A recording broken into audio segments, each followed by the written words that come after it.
Assalamualaikum warahmatullahi wabarakatuh. Perkenalkan, saya Arjuna Ningrum dengan MSc terakhir yaitu 651. Di sini saya akan menjelaskan mengenai evaluasi akhir semester model insersi atau metode insersi mengenai metode MC, SA, dan GA untuk data gravity. Nah, untuk data gravity yang telah diberikan itu seharusnya kan anomalinya kan seperti ini. Kemudian anomali graviti ini adalah perbedaan antara nilai percepatan gravitasi yang diukur di suatu lokasi dengan nilai standar yang diharapkan untuk lokasi tersebut. Ketika hasil pengukuran dibandingkan dengan nilai standar yang telah diharapkan, perbedaan yang signifikan dapat mengindikasikan adanya variasi dalam distribusi bumi di bawah permukaan. Nah, diketahui pemodelan ke depan untuk anomali graviti residual atau lokal yang terukur sepanjang titik XI menggunakan model sederhana, maka persamaannya itu seperti berikut, yaitu G ke G dalam data X ke I sama dengan amplitude A dikali H pangkat mu per XI min kuadrat plus H kuadrat pangkat I, di mana A ini merupakan amplitudo, H merupakan kedalaman, D ini merupakan posisi dari sumber anomali, sedangkan mu dan I merupakan faktor shift dari anomali yang dapat dilihat pada tabel 1. Yaitu ketika vertikal silinder, maka mu-nya 0 dengan I yaitu 0,5. Dengan rumus A itu seperti ini. Nah, kemudian ketika horizontal silinder, yaitu mu-nya 1, pi-nya itu 1, sedangkan sphere itu mu-nya 1 dan pi-nya itu 1.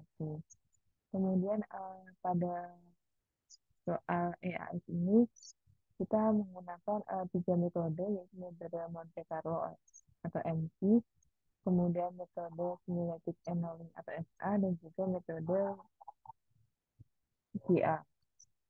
Kemudian untuk metode Monte Carlo optimasi ini merupakan pendekatan numerik yang menggunakan teknik simulasi aja untuk mengoptimalkan suatu masalah dalam metode ini. Variabel-variabel yang mempengaruhi masalah diambil sampel secara acak sesuai dengan distribusi probabilitas tertentu. Setelah itu, simulasi ini dilakukan dengan menerapkan nilai-nilai sampel tersebut ke dalam model matematis atau sistem yang diinginkan. Nah, metode Monte Carlo ini juga dapat diterapkan untuk data gravity. Data gravity digunakan dalam fisika untuk mengukur perubahan percepatan gravitasi di atas bumi yang dapat memberikan informasi tentang distribusi massa di bawah permukaan. Nah, untuk source code dari MC itu seperti ini.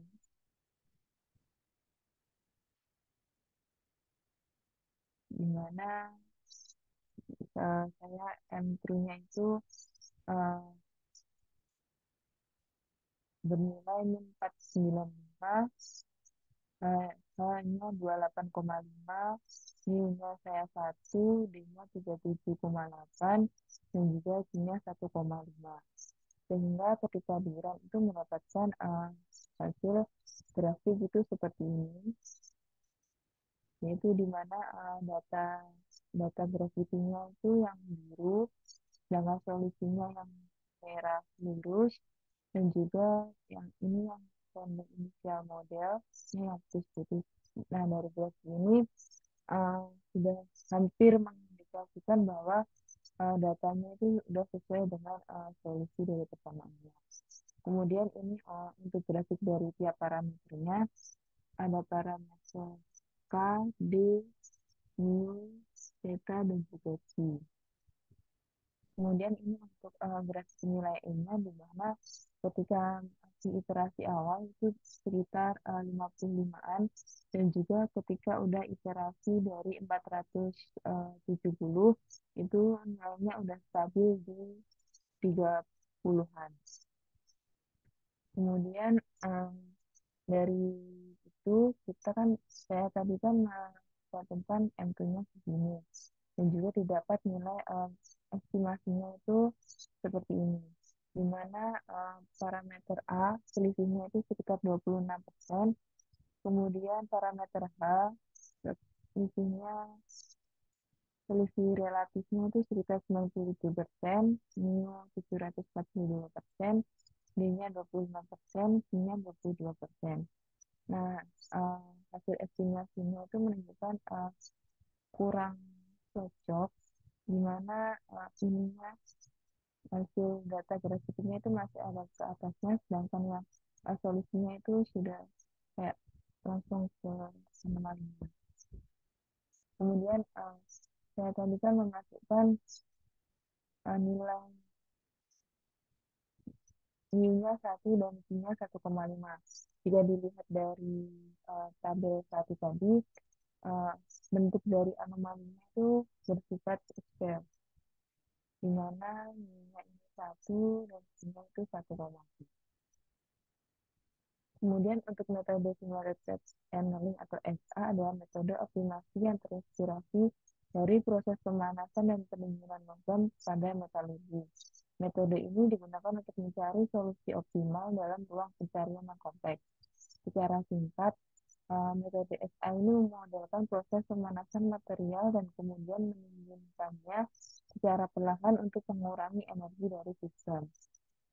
Dalam metode SA ini juga dapat digunakan untuk data gravity, di mana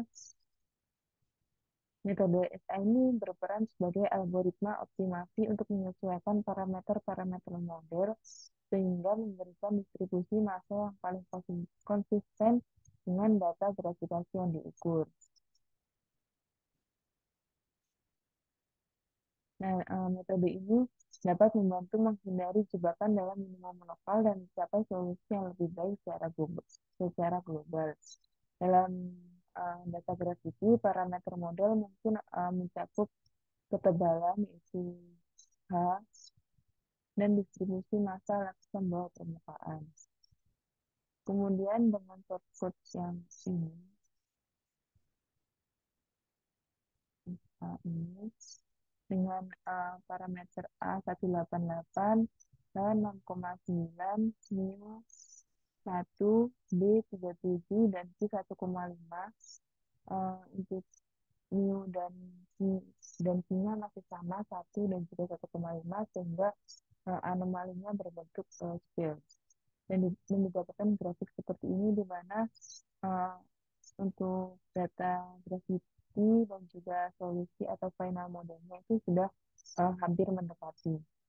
Ini untuk grafik dari tiap parameter. Terus ini untuk grafik E, I, dan P. Dimana saya tadi memasukkan entru ini dan untuk estimasi dari persamaan atau MATLAB-nya itu didapatkan seperti ini.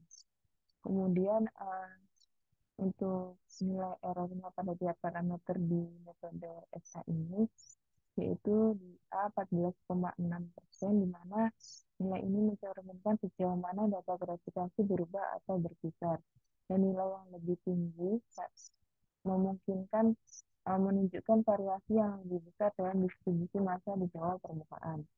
Kemudian untuk H diperoleh error 19,9%, di mana nilai yang lebih rendah yang dihasilkan mungkin menunjukkan adanya lapisan yang lebih tebal. Kemudian untuk nilainya diperoleh error 16,96%, di mana nilai ini mencerminkan variasi densitas bawah tanah, dan nilai yang lebih tinggi dapat menunjukkan keberadaan benda bawah tanah yang lebih padat. Kemudian untuk nilai D diperoleh error 3,89%, di mana jarak horizontal yang diperkirakan dari suatu geologi atau distribusi bawah tanah. Kemudian untuk nilai G diperoleh 1,2, sedangkan nilai M3-nya itu 1,5, sehingga diperoleh error 17,38%, di mana kuat medium gravity atau sensitivitas terhadap variasi densitas. Nilai yang lebih tinggi menunjukkan bahwa data gravity sangat responsif terhadap perubahan densitas.